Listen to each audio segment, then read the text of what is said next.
Asyhadu an la ilaha illallah wahdahu la syarika lahu wa asyhadu anna Muhammadan abduhu wa rasuluh.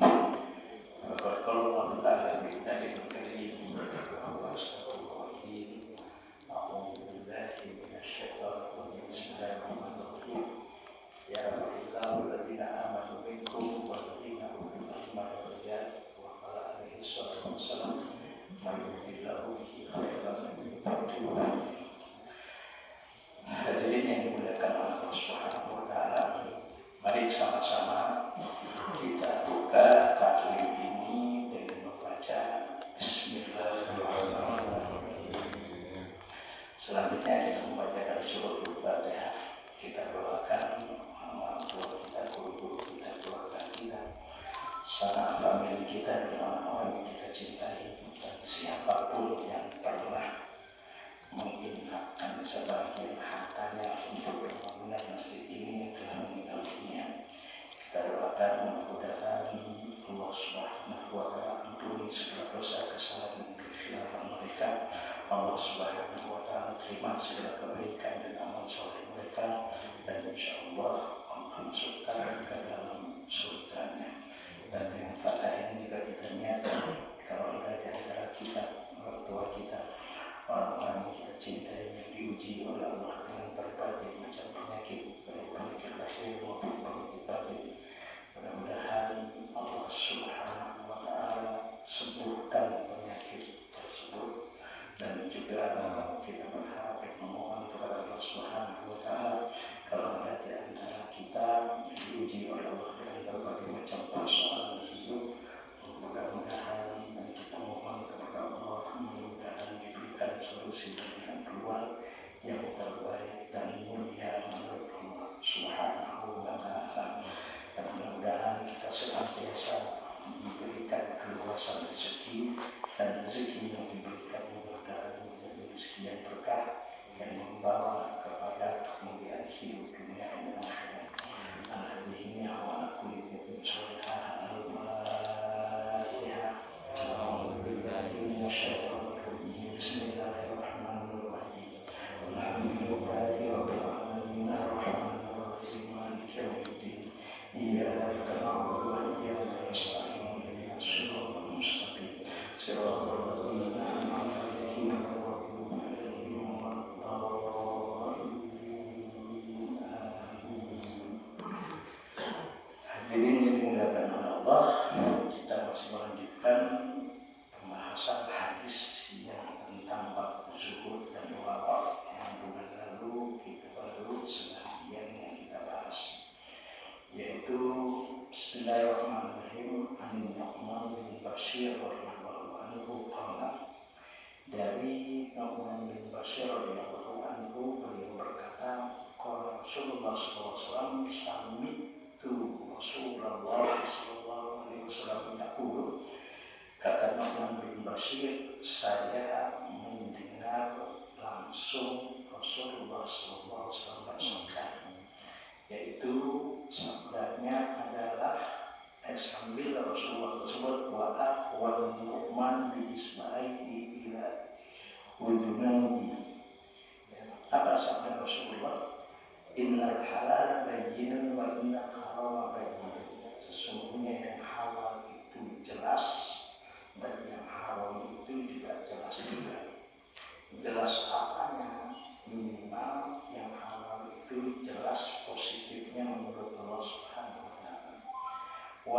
Wa innal harama, sesungguhnya yang haram itu jelas apanya? Ya jelas negatifnya.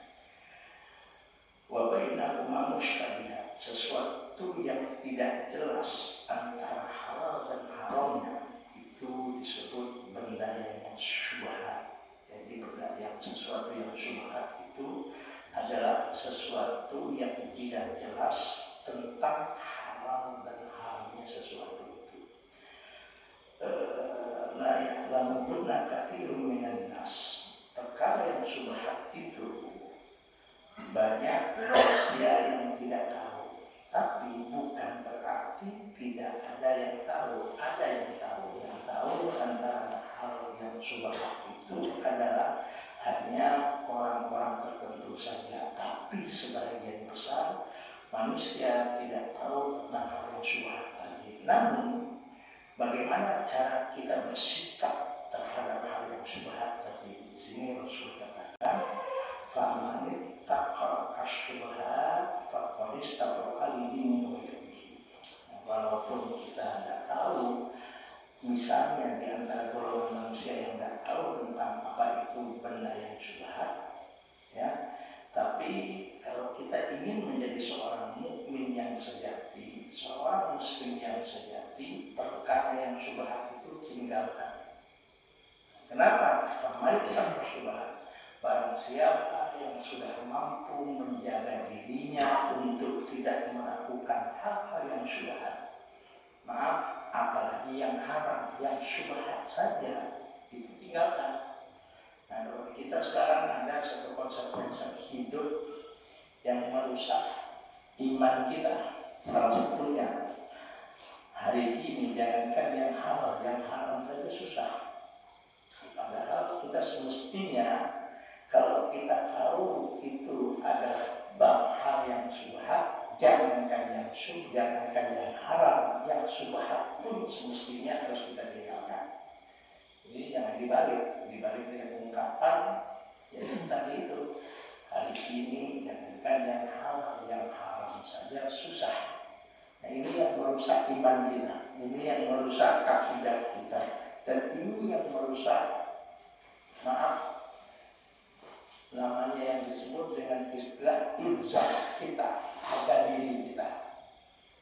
Dan kita tahu hadis Nabi Muhammad SAW, hadis yang cukup panjang, ya, salah satu yang membuat wibawamu tidak ada, salah satu yang membuat harga dirimu tidak ada, salah satu yang membuat orang-orang yang ingin menghancurkan kita, yang ingin membinasakan kita, yang ingin menyengsarakan kita begitu berani dan tidak menganggap keberadaan kita lagi. Kenapa? Apa sebabnya? Karena izah kita sudah hilang. Izah kita hilang. Dan Rasul umpamakan, kalian banyak, tapi bagaikan buih di tengah lautan. Kenapa? Karena sudah tidak punya harga diri lagi. Kenapa? Karena sudah tidak peduli lagi, jangankan yang syubhat, yang jelas-jelas haram saja tidak peduli. Sehingga mindsetnya, otaknya adalah bagaimana dapat saja yang dipikirkan, tidak berpikir apakah yang didapatkan itu haram atau tidak, sudah tidak nomor satu lagi. Sudah tidak nomor satu lagi. Padahal kalau kita ingin mengikuti apa yang disebut dengan keinginan yang berhubungan erat dengan hawa nafsu, itu tidak akan pernah cukup-cukupnya dan tidak akan pernah habis-habisnya. Bukan saya bilang Allah, alhaakumut takatsur hatta zurtumul maqabir. Alhaakum telah membuat engkau lalai, telah membuat engkau tidak kenal lagi halal dan haram, telah membuat engkau tidak kenal lagi siapa saudara, siapa bukan saudara. Sudah tidak kenal lagi siapa gurumu atau siapa yang bukan gurumu.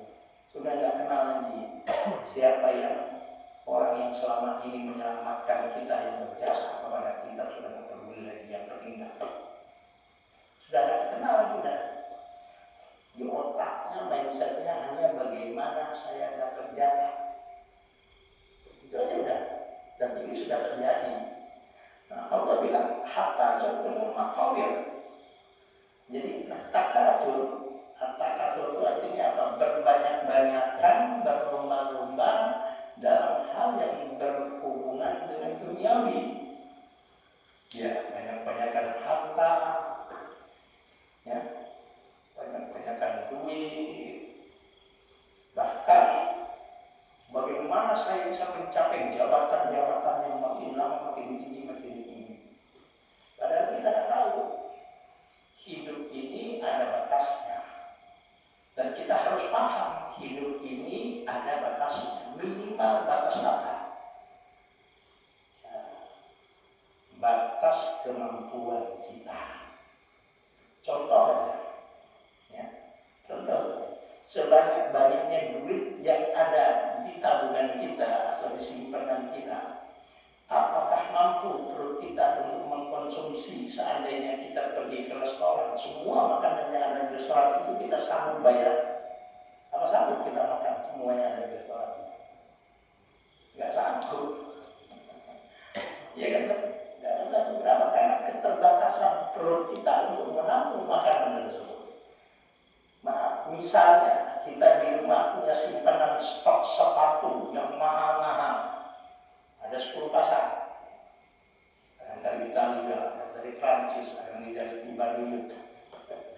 Dari mana lagi Pak? Macam-macam model sepatu yang bagus-bagus yang ada stok di rumah. Apakah sepatu itu kita pakai semuanya sekaligus? Tidak kan? Jangan sekaligus dua pasang aja, yang sebelah kiri dari Italia, yang sebelah kanan dari Prancis, apa kata orang? Enggak. Jadi kita ini hidup kita terbatas. Jangan ikuti hawa nafsu. Kalau hawa nafsu yang kita ikuti, keinginan yang kita ikuti untuk banyak-banyakan, ya maaf, al-haqumut takatsur. Yang namanya takatsur, banyak-banyakan harta, mudah-mudahan dalam hidup itu sudah membuat engkau lalai dan lupa diri dan sudah gak tahu lagi yang mana yang halal dan mana yang haram. Sudah gak kenal lagi saudara. Kalau ini diikuti kata Allah, hatta jumtul maqabir, sampai kau mati kau tak akan pernah merasa cukup dan puas dan tidak akan pernah mampu untuk berhenti. Padahal jatah umur dan usia yang Allah berikan kepada kita pun ada batasnya. Maaf, jabatan pun di mana kita tugas. Kalau pegawai negeri misalnya, kalau dia jadi guru maksimal 60 tahun, kalau umurnya sampai 60, dosen. Kalau dia jadi pegawai negeri, jadi dosen. Kalau dia S3 misalnya sampai berapa Pak? 65 ke 60? 65. Jangankan 65, umur 60 aja sudah kadang-kadang sudah nggak mampu waktu kita masih umur 40. Nah, semua ada yang namanya batasnya.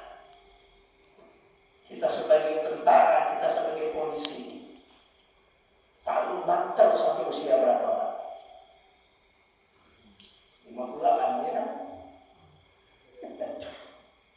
58, walaupun maaf, bintang 4. Sudah jenderal bintang 4. Kalau sudah umur 58, selesai dong. Innamal mar'u haditsun ba'dahu faqul haditsan liman wa'a.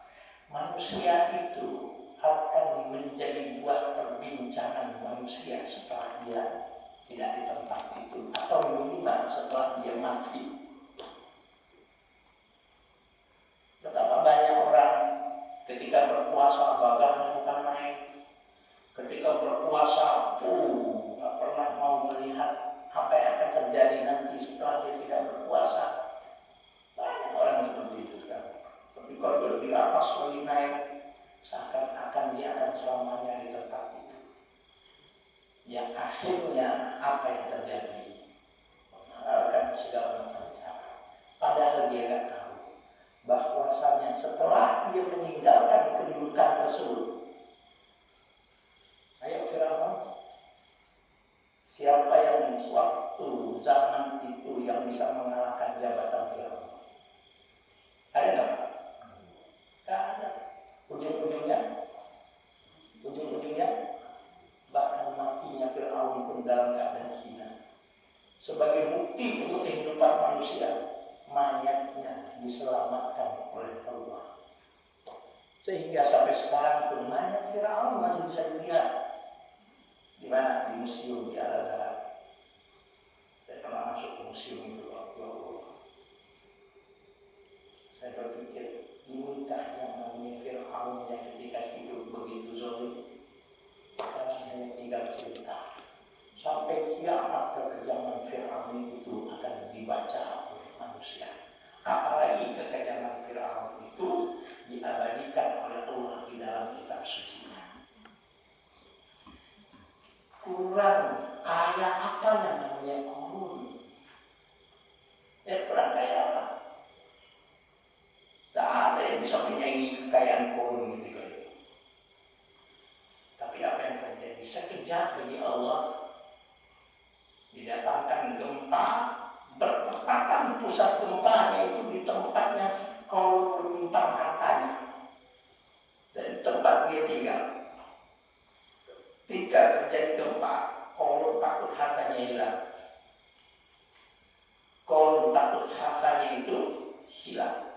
Akhirnya dia pergi dan dia masuk ke tempat di mana harta yang banyak itu disimpan. Dan dengan korun-korunnya oleh Allah ditenggelamkan ke dalam perut bumi. Sehingga sekarang dalam kehidupan sejarah manusia, kalau ada manusia menemukan harta berharga di bawah tanah, disebut harta karun. Saking banyaknya harta yang dimiliki oleh korun, berakhir dalam keadaan hina. Harta-hartanya ditenggelamkan oleh Allah sekaligus dengan korunnya. Semua kita akan berakhir. Cinta dan sayang bagaimanapun kita kepada anak istri kita, istri cinta dan sayang bagaimanapun kepada suaminya, itu akan berakhir. Tinggi bagaimanapun jabatan seseorang sampai sudah ke puncaknya, dia pasti akan meninggalkan pangkat dan jabatan itu. Ingat, innamal mar'u haditsun ba'dahu. Sesungguhnya siapapun manusia akan menjadi bahan pembicaraan orang-orang setelahnya.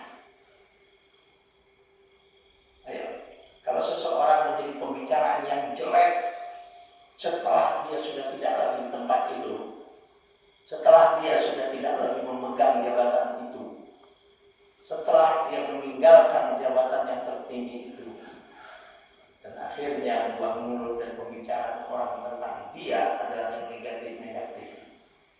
Maaf, yang malu bukan cuma dia, Pak. Siapa yang malu? Keluarganya ikut malu nggak, Pak? Keluarganya ikut malu nggak? Anaknya ikut malu nggak? Istrinya ikut malu nggak? Bahkan ibu bapaknya, ibunya yang melahirkan pun bisa ikut malu. Bahkan boleh jadi keluarga-keluarga yang tadinya mendekat kepada dia, ketika dia di atas, ketika dia sudah tidak ada dan sudah tidak ada lagi bertempat di tempat yang tinggi itu, orang-orang yang selama ini dekat dengan dia sudah mulai berubah, sudah mulai menjauh dan meninggalkannya.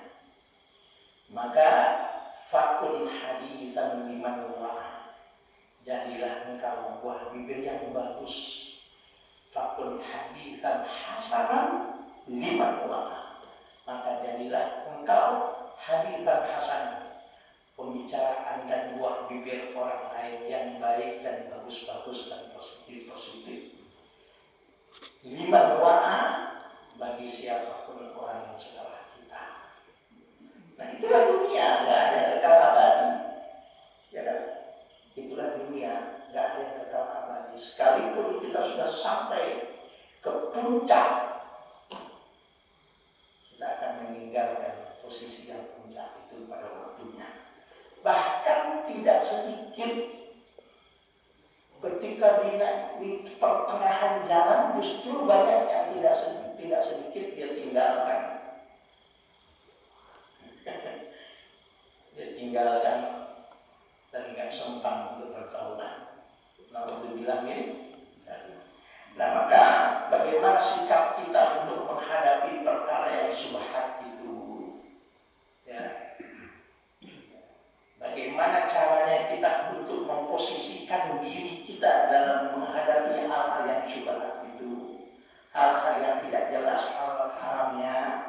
Maka yang halal ya sudah jelas, yang haram ya sudah jelas. Tapi persoalannya ada hal-hal yang tidak jelas antara halal dan haramnya. Nah, gimana sikap kita dan bagaimana kita harus bersikap di dalam menghadapi perkara-perkara yang syubhat itu? Di sini Rasul katakan, "Famanis tabro'a, famanis takosyuha, famanis tabro'a libini wajah." Barang siapa yang sudah mampu menjauhkan dirinya, memprotek dirinya, menjaga dirinya dari hal-hal yang syubhat itu, jangankan yang haram, yang syubhat saja, yang masih belum jelas tentang halal haramnya sesuatu itu yang masih dilarang abu-abu.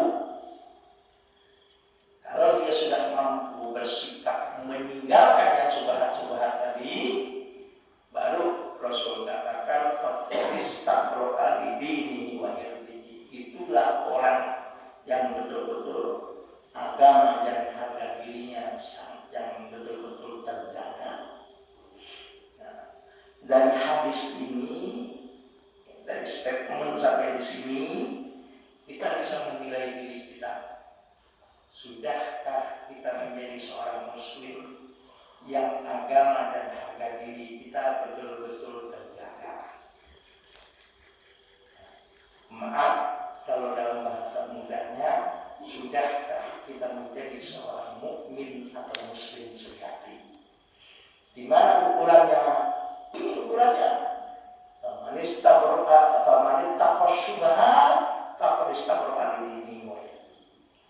Orang yang agama dan harga dirinya terjaga, atau bisa disebut seorang muslim sejati, seorang mukmin sejati, itu akan ketahuan ketika dia menghadapi sesuatu yang subhat, yang kayak subhat saja dia mampu lindungi dirinya untuk tidak masuk kepada hal yang subhat tadi, apalagi kepada yang haram. Ya, apalagi kepada yang haram. Ingat, ya, dalam hadis Arba'in yang ke-10 Rasul mengatakan, di antara yang membuat banyak doa dan permohonan dan munajat seorang hamba tidak dikabul dan tidak diterima dan tidak dijawab oleh Allah, di antara penyebabnya adalah Rasulullah katakan, wa mat'amuhu haram, wa mashrabuhu haram, wa malbasuhu haram, wa ghudhiya bil haram, fa anna yustajabu lahu, kata Rasulullah. Rasulullah menceritakan tentang seseorang dalam perjalanan yang cukup jauh. Saking jauhnya dan perjalanannya dan safarnya tersebut, ya, as'ara wa akbar, pakaian yang dipakai seakan-akan sudah kelihatan lusuh, orangnya pun sudah kelihatan berdebu, enggak klimis lagi dan tidak kelihatannya apa-apa. Ya Allah, walaupun dalam kondisi seperti itu, seorang yang musafir ini masih tetap berdoa kepada Allah yang muddu yadaihi ila sama. Dia tengadahkan kedua tangannya ke langit, memohon dan berdoa kepada Allah agar segala permohonannya dan doanya diijabah oleh Allah. Tapi apa kata Rasulullah? Wa mat'amuhu haram, yang dimakan selama ini banyak yang haram. Wa mashrabuhu haram, yang diminum selama ini pun banyak yang haram-haram. Wa malbasuhu haram, yang dipakai pun adalah barang yang haram-haram.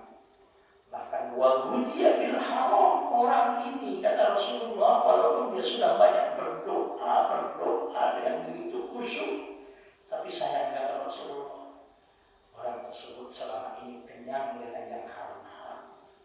Apa kata Rasulullah? Fa'anna yustajabu lahu, bagaimana doanya bisa dikabul dan diijabah oleh Allah Subhanahu wa ta'ala. Tapi sekarang kita dididik untuk apa? Untuk tidak peduli lagi apakah sesuatu itu halal dan haram. Jangankan yang syubhat, yang haram pun kadang-kadang kita sudah tidak peduli, yang penting dapat. Kan ini akan terjadi. Uang dari mana? Dia udah peduli lagi. Yang penting dapat. Apakah uang ini didapat dari cara yang halal dan yang haram sudah bukan nomor satu, bukan nomor prioritas. Yang penting dapat. Dari manapun dia sudah tak peduli. Apakah sesuatu itu dia dapat dari bagaimana dia? Justru uang yang didapatkan itu dari hasil menzalimi saudaranya, itu tidak peduli. Dari hasil menzalimi keluarganya, dia sudah peduli. Dari hasil menzalimi gurunya, dia sudah peduli. Dari hasil menzalimi orang-orang yang selama ini berjasa haram hidupnya dia sudah nggak peduli. Yang penting jangankan yang haram dia sekarang susah katanya. Kan banyak yang kayak gini Pak. Mestinya nggak seperti itu. Jangankan yang haram, yang syubhat aja harus kita tinggalkan. Itu semestinya. Dan memang disitulah letak kualitas iman kita. Nah, karena kita sudah banyak tak peduli dengan yang haram-haram ini, inilah yang menyebabkan wibawa kita sudah tidak ada, izah kita sudah tidak ada, harga diri kita sudah hilang. Apa sih yang menyebabkan manusia bisa seperti itu? Sebetulnya Rasulullah sudah berikan isyarat, hukum dunia wa rumah. Karena manusia itu sudah terkena penyakit yang disebut dengan penyakit cinta kepada dunia. Jadi demi dunia, demi harta, demi jabatan dan sebagainya dia udah gak peduli. Baik dengan cara apa, yang penting bagaimana gue dapat. Baik dengan cara menyingkirkan orang, menzalimi orang, siapapun yang bisa menghalangi dia udah gak peduli lagi. Walaupun yang menghalanginya itu adalah orang yang berjasa selama ini dalam hidupnya, dia udah gak peduli lagi. Ya akhirnya apa yang terjadi Pak? Wibawa kita dicabut oleh Allah Subhanahu wa Ta'ala dan kita sudah tidak punya harga diri. Dan ini yang terjadi. Bayangkan sekarang yang terjadi yang kayak gini Pak. Kita itu sudah, maaf ya, cuma gampang. Disinilah yang menyebabkan kenapa kemungkaran itu sudah semakin parah Pak. Karena kita sudah tidak punya izah, karena kita sudah tak peduli. Mau halal, mau haram, jangankan yang syubhat, yang haram aja udah tidak peduli kok. Jangankan yang syubhat, yang haram itu udah tidak peduli Pak. Dan haram itu ada dua, ada haram dzatihi, ada haram ghairihi. Apa itu haram dzatihi? Sesuatu yang memang pada dasarnya ada sesuatu yang haram. Ya, seperti misalnya yang haram dzatihi itu apa? Mendapatkan sesuatu dengan cara mencuri. Mencurinya itu haram dzatihi. Memakan makanan yang jelas-jelas secara hukum syar'i adalah haram. Misalnya mengkonsumsi daging babi, mengkonsumsi minuman keras. Itu yang memang disebut sesuatu yang disebut haram dzatihi. Ada yang haram ghairihi. Apa itu haram ghairihi? Sesuatu secara kasat mata sebetulnya dia haram. Tidak haram. Contoh misalnya air teh manis misalnya pagi-pagi kita minum. Sesuatu yang secara kasat mata haram. Tapi tehnya itu, gulanya itu didapat dengan cara mencuri. Atau uang yang digunakan untuk beli teh tersebut, uang yang digunakan untuk beli gula tersebut, uang hasil perbuatan yang haram. Walaupun yang diminum air teh, walaupun yang diminum adalah air yang secara kasat mata kelihatannya haram, tapi mendapatkannya dengan cara yang haram. Atau uang yang digunakan untuk membeli barang tersebut, uang hasil perbuatan haram, ini juga namanya haram juga. Sekarang kehidupan manusia sudah tak peduli itu haram sudah tak peduli. Sehingga dalam suatu hadis Nabi yang diriwayatkan oleh Al-Imam Muslim, Rasulullah bersabda, ya'ti ala ummati zamanun, akan datang suatu zaman ke atas umatku, la yubadil mar'u ma'akhadahu aminal halali aminal haram. Orang sudah tak peduli lagi mendapatkan sesuatu.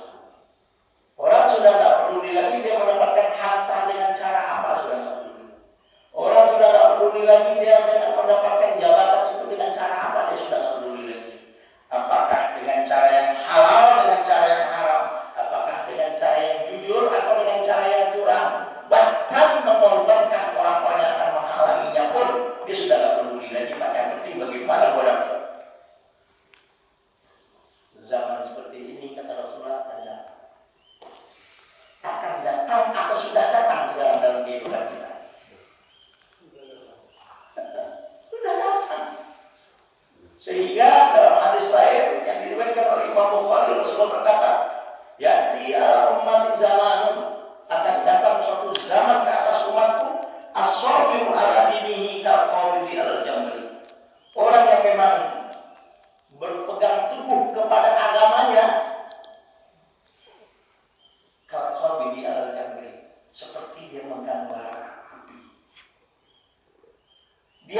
pegang agamanya menghadapi tekanan-tekanan dan ancaman-ancaman yang begitu dahsyat, bahkan bisa jadi nyawanya itu terancam. Dia lepas agama, sehingga di dalam menjalankan dan berpegang teguh dalam prinsip agamanya bagaikan memakan buah simalakama. Dia berprinsip dengan agamanya, wah macam-macam tuduhan akan datang kepadanya. Dia berprinsip memegang agama, apa yang terjadi Pak? Bukan cuma macam-macam tuduhan, berbagai macam tekanan akan dialaminya yang tidak habis-habisnya. Kalau dia lepas agama, dia pegang menghadapi tekanan, akan datang atau sudah datang zaman seperti ini. Sehingga banyak orang yang tak kuat sudah. Banyak orang yang tak kuat. Di zaman Rasulullah SAW, apalagi yang namanya perang Badar, itu kuantitas jumlah umat Islam ketika itu tidak banyak kok. Bahkan tentara yang didrop oleh Abu Lahab, Abu Jahal, yang didrop oleh Abu Jahal dan pemimpinnya Kafir Quraisy itu 3 kali lipat yang dikerahkan secara kuantitas jumlah tentara-tentara Kafir Quraisy terjadi perang Badar. Tentara yang dibawa oleh Rasulullah tidak banyak, 1/3 dari jumlah tentara yang akan dihadapinya. Tapi apa yang terjadi Pak? Karena 1/3 itu kualitasnya, karena 1/3 itu izahnya, sehingga bantuan Allah datang. Kenapa bantuan Allah tidak datang? Karena kita sudah tak peduli lagi halal dan haram dalam kehidupan kita. Jangankan yang subhat, yang haram aja sikat dulu, tapi tidak. Yang jelas-jelas dilarang, yang jelas-jelas melanggar hukum, dilakukan yang penting dia dapat. Sehingga hukum itu hanya cuma menjadi alat. Terjadi tidak sekarang dalam kehidupan umat manusia? Ini yang menyebabkan akhirnya izah kita hilang, harga diri kita hilang. Kita sudah tidak lagi punya wibawa walaupun kita kuantitas mungkin banyak, bagaikan buih di tengah lautan. Nah, inilah ukurannya bagaimana cara kita bersikap menghadapi hal yang namanya benda syubhat. Gimana caranya? Faman taqwa syubhat faqad istabra ini wajibnya. Jangankan yang haram, yang syubhat itu pun tinggalkan. Jaga diri kita ini jangan sampai masuk ke dalam syubhat itu. Protek diri kita ini jangan sampai kita masuk ke lubang-lubang yang syubhat itu. Nah, kalau sekarang yang terjadi jangankan yang syubhat, yang haram aja yang penting dapat. Akhirnya apa Pak? Izah kita hilang, harga diri kita hilang, wibawa kita sudah tidak ada. Kenapa? Salah kita sendiri. Salah kita sendiri. Karena kita sudah tak peduli lagi yang mana yang halal, yang mana yang haram. Dan kemungkaran dan kezaliman itu sudah merajalela. Dan mereka sudah tak malu lagi melakukan kemungkaran, kezaliman. Sementara kita, apa yang terjadi Pak? Pun masuk penyakit hubbud dunya wa karahiyatul maut. Inilah yang terjadi Pak. Maka kalau ingin kita menjadi manusia yang faqad istabra ini, manusia yang agama dan harga diri kita terjaga. Gimana sikap kita dalam menghadapi perkara yang syubhat? Jangankan yang haram, yang syubhat subhat pun faman ittaqa subhat, hindari, jauhi, protek diri kita ini. Jangan sampai kita terjerumus kepada yang subhat-subhat itu. Tapi sekarang yang terjadi, jangankan yang subhat, yang haram pun sudah nggak peduli sudah. Wa man waqa fi syubhati waqa fil haram karra'i yar'a hawla al-hima yushiku ayyaqa fihi. Rasulullah katakan, barang siapa yang masuk ke dalam hal yang subhat, itu sangat rentan sekali. Kalau orang sudah masuk kepada yang subhat, sangat rentan sekali dia akan kecebur ke dalam hal yang haram. Karena apa? Karena iblis yang bilang. Silakan buka surat Al-Quran mengatakan, ya, iblis itu bersumpah. Al-Hijr ayat 39 ayat 40. Iblis itu bersumpah ketika dia menerima, ya Allah, saya siap. Dan keturunan saya masuk neraka selamanya nanti. Saya siap, kata iblis kepada Allah. Ketika dia dimurkai oleh Allah dan dilaknat oleh Allah, kata iblis, oke, saya siap ya Allah, masuk neraka dengan turunan saya semuanya, selama jadi abadi nanti di neraka. Tapi kata iblis, ada tapi kata iblis, apa tapinya? Berikan saya kompensasi. Apa kompensasi yang kau minta?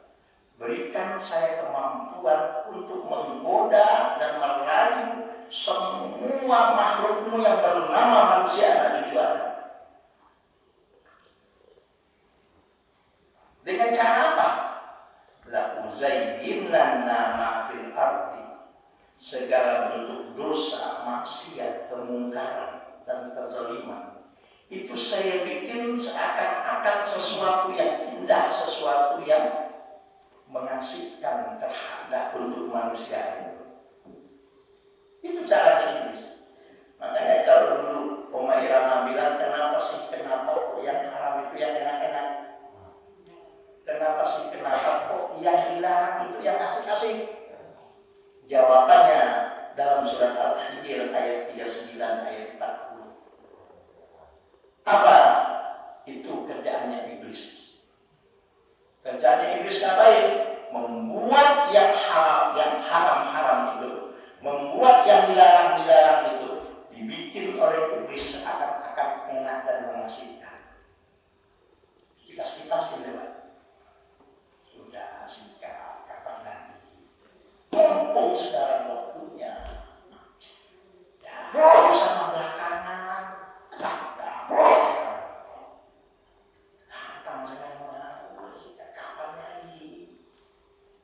Kesempatan gak datang 2 kali. Sikap. Tiap hari itu aja, belum lagi gangguan iblis kepala hitam di rumah. Kapan lagi Pak? Itu teman-teman saya Pak, waduh mobil udah bagus-bagus. Yang di bawah dan yang satu lagi kepala hitam yang lain lagi. Pak, kapan lagi Pak? Oh tidak, artinya buyang juga deh Pak. Sikap. Ya Pak ya, kepala hitam yang di rumah, apalagi dia hidup di komunitas yang serba apa?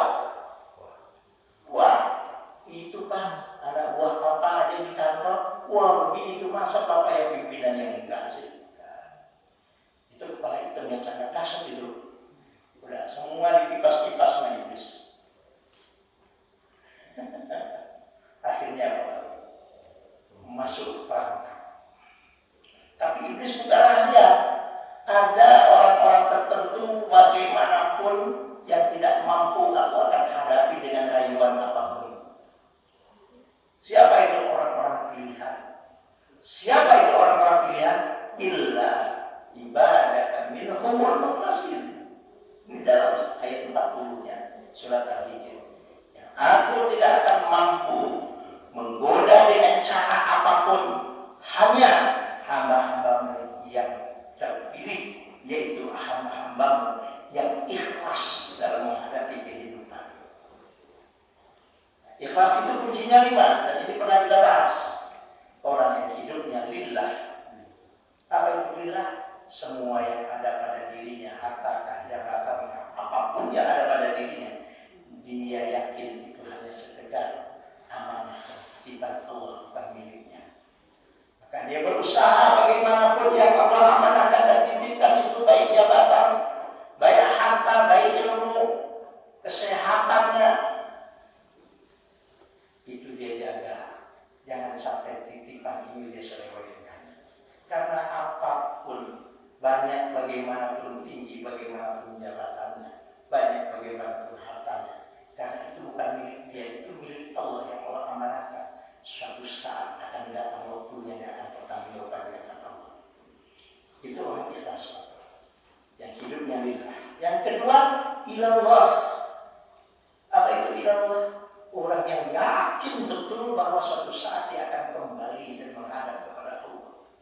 Maka hidupnya adalah bagaimana dia mempersiapkan hidupnya, bagaimana dia mempersiapkan apapun yang Allah amanahkan kepadanya, adalah dia akan persembahkan kepada Allah. Maka dia tidak akan mempersembahkan hal yang haram-haram, hal yang negatif-negatif. Jangankan yang haram, yang syubhat pun dia tidak akan lakukan. Kenapa? Karena hidupnya adalah ilallah. Inna lillahi wa inna ilaihi raji'un. Kita semua milik Allah. Yang ada pada diri kita semua adalah hanya titipan dari Allah. Kenapa? Wa inna ilaihi raji'un. Karena kita semua pasti akan kembali kepada Allah. Orang yang ikhlas yang ketiga adalah orang yang hidupnya billah. Billah. La haula wa la quwwata illa billah. Tidak ada daya, tidak ada upaya, kecuali semua itu hanya semata karena izin Allah Subhanahu wa Ta'ala. Maka orang yang ikhlas, orang yang tidak sombong dan tidak arogan, orang yang bukan mentang-mentang sedang di atas, orang yang bukan mentang-mentang sedang berkuasa, dia lakukan apapun, walaupun itu salah, dia tidak peduli dengan alasan yang dibuat-buat, yang dibikin. Orang yang ikhlas tidak akan melakukan hal tersebut. Kenapa? Karena dia yakin bahwa dia sebetulnya tidak punya kekuasaan apapun, kecuali kekuasaan itu, kemampuan itu adalah atas izin Allah. Orang yang ikhlas mempunyai sifat yang keempat adalah fillah. Apa itu fillah? 24 jam hidupnya, dari dia bangun tidur sampai tidur kembali, bahkan sampai dia menghembuskan nafas yang terakhir, hidupnya hanya fillah. Bagaimana dia selalu harus berada di jalan Allah, dan dia tidak mau keluar dari jalur yang sudah Allah tetapkan. Orang yang ikhlas yang kelima mempunyai sifat adalah minallah. Segala apapun yang ada pada diri dia adalah dari Allah Subhanahu wa Ta'ala. Yang penting dia hanya berikhtiar, dia hanya berusaha. Nah, orang-orang yang beginilah yang tidak mampu dirayu dan digoda oleh apa yang disebut dengan iblis dan sebagainya. Nah, orang yang sudah terlibat dan masuk ke dalam hal yang syubhat, man waqa'a fi syubhat waqa'a fil haram, dia rentan sekali masuk ke dalam hal yang haram. Kalau ia ahwal hima yushiku ayyawafi, laksana pengembala yang sedang mengembalakan binatang gembalaannya, tapi binatang gembalaannya itu digembala di pinggir-pinggir sawah kebunnya para petani. Biasanya yang sapi, yang namanya kambing yang digembala masuk ke kebunnya petani. Bagaimanapun pintarnya si pengembala, nggak akan mampu untuk menahan dan nggak akan mampu untuk menghalangi binatang yang digembalanya itu untuk tidak masuk ke dalam kebun dan ke rentan. Orang kalau sudah berani bermain dalam hal yang syubhat, orang kalau sudah tidak peduli terhadap yang syubhat, rentan sekali dia akan masuk ke dalam yang haram. Oh enak juga ya. Lanjut. Sikat boleh. Ternyata nikmat juga. Waduh. Ini pasti pasti nama setan nama iblis. Bukan cuma setan iblis yang tidak kelihatan, setan kepala hitam. Dari keluarganya, dari anaknya, dari istrinya, dari teman-temannya. Kapan lagi lu bego lu kalau mentatin gitu ya. Terjadi gak pada kehidupan Pak? Terjadi. Akhirnya jangankan yang syubhat, yang haram pun sikat. Astagfirullahaladzim, ya Allah, mudah-mudahan kita dijaga. Ala wa inna himallah wa inna likulli malikin himan. Setiap penguasa itu punya hak prerogatif. Ala wa inna himallahi maharimu. Hak prerogatifnya Allah sebagai Tuhan yang maha segalanya itu adalah maharimu, hal-hal yang dilarang dan hal-hal yang diharamkan. Ala wa inna fil jasadi mudghah. Ingat dalam setiap jasad manusia ada yang namanya mudghah, gumpalan darah. Gumpalan darah inilah yang akhirnya menentukan siapa dan akan jadi apa manusia itu. Idza sulha, kalau gumpalan darah itu positif, baik, tidak terkontaminasi, apalagi dengan yang haram-haram, dengan yang syubhat pun dia tidak terkontaminasi. Maka suluhan jasad kulluhu, jasad dan tubuhnya pun akan soleh dan akan baik. Dan segala yang berhubungan dengan tubuh dan jasadnya pun akan baik. Tapi wa idza fasada, kalau rusak, negatif, terkontaminasi, jangankan dengan yang syubhat, yang haram pun sudah dia tidak peduli. Apa itu? Al-wahyal qalbu, itulah yang disebut dengan al-qalbu. Nah, qalbu inilah, hati inilah, budi luhur inilah yang menentukan apakah manusia itu akan menjadi manusia yang berakhlak mulia atau akan menjadi manusia yang berakhlak yang tercela. Hati. Apabila hati ini sudah kotor, rusak dengan hawa-hawa nafsu, dengan sifat rakus, dengan sifat sombong, dengan sifat hasud dan dengki, dengan sifat adi mumpul untuk hal yang negatif, maka otomatis apa yang ada di otaknya pun selalu yang jelek-jelek, selalu yang ada di otaknya bagaimana untuk mengatur ini. Tapi yang negatif-negatif, Pak. Kalau sudah pikiran negatif, biasa statement yang dikeluarkan pun dia sudah tidak peduli. Pernyataan yang keluar dari lidahnya pun dia sudah tidak peduli. Apakah menyakiti hati orang? Apakah itu benar atau tidak? Dia sudah tidak peduli lagi. Mumpung kekuasaan di tangan dia, mumpung dia yang sekarang memegang. Akhirnya apa?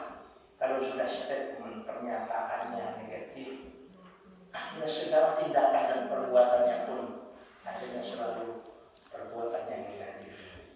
Kalau sudah perbuatannya negatif dan dibiarkan, akhirnya yang negatif itu menjadi satu habit dan kebiasaan. Kalau sudah menjadi habit dan kebiasaan yang negatif itu, dengan tidak terasa sudah menjadi karakter. Kalau sudah menjadi karakter, yang lebih dahsyat lagi akan menjadi sikap dalam setiap apapun yang akan dilakukannya. Dia tetap akan bersikap seperti itu, walaupun orang banyak yang menentang, dia sudah tidak peduli. Inilah yang manusia yang kejam, manusia yang sudah tidak lagi melihat apa dampak yang dilakukannya. Mau orang yang jadi korban maupun tidak, gua nggak peduli. Yang penting gua datang. Tapi apabila hatinya positif,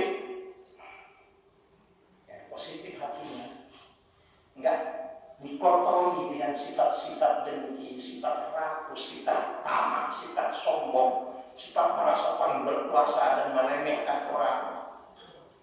Nggak dikotori positif hatinya dengan hal yang baik-baik, insya Allah apa yang keluar dari pikirannya pun hal yang positif. Kalau sudah yang keluar dari pikirannya hal-hal yang positif, insya Allah omongan-omongan dan statement yang keluar dari lidahnya pun omongan-omongan dan statement yang menyejukkan dan enak didengar. Subhanallah, enak banget ya kalau kita orang itu ngomong. Kalau sudah statement dan pernyataan yang selalu keluar dari lidah yang positif-positif, insya Allah tindakan dan perbuatannya pun adalah yang baik-baik dan positif. Kalau sudah hal yang menjadi apa yang dilakukannya dan tindakannya pun positif, insya Allah yang menjadi kebiasaan, habit dalam kehidupannya, kehidupan berkeluarganya, insya Allah yang positif-positif. Kalau sudah menjadi satu kebiasaan yang positif, berlanjut insya Allah akan menjadi terbentuk karakter-karakter yang positif dalam kehidupannya, dan insya Allah akan menjadi sikap yang positif dalam setiap waktu. Menjadilah dia orang yang berakhlak karimah, menjadilah dia orang yang berakhlak mulia. Kuncinya apa yang ada di hatinya, dan untuk menciptakan generasi yang berakhlak mulia itulah Rasulullah SAW diutus oleh Allah dengan ungkapan Rasulullah, innama bu'itsu liutammima makarimal akhlaq.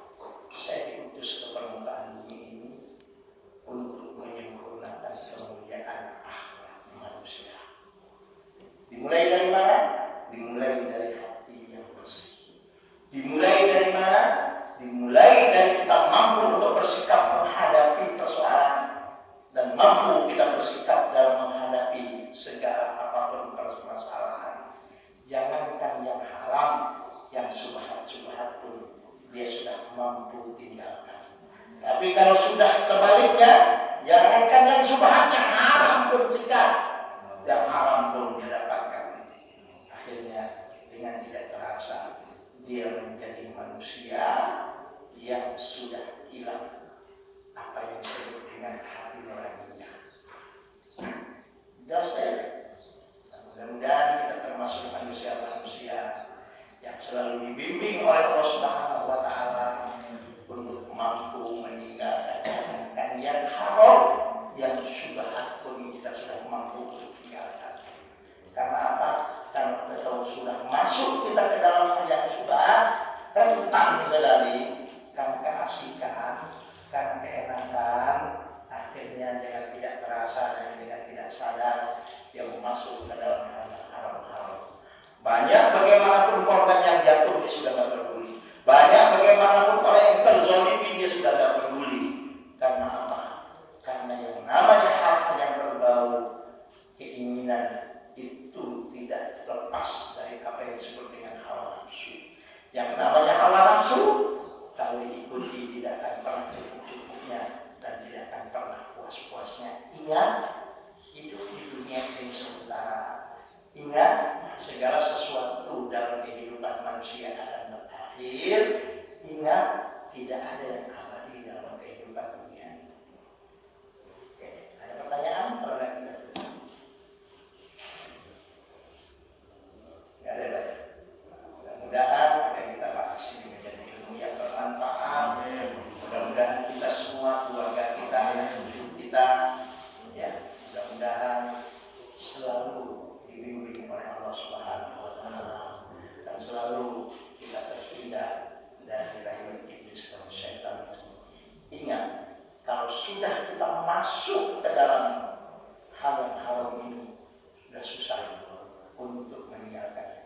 Dan pintu yang sangat berpotensi untuk kita menjadi manusia yang sudah menghalalkan segala macam cara, pintunya adalah karena kita sudah menganggap enteng sesuatu yang subhat-subhat. Ya Pak ya, jadi jangan lagi berprinsip, jangankan yang haram aja susah. Semestinya jangankan yang haram, yang subhat saja pun harus kita tinggalkan.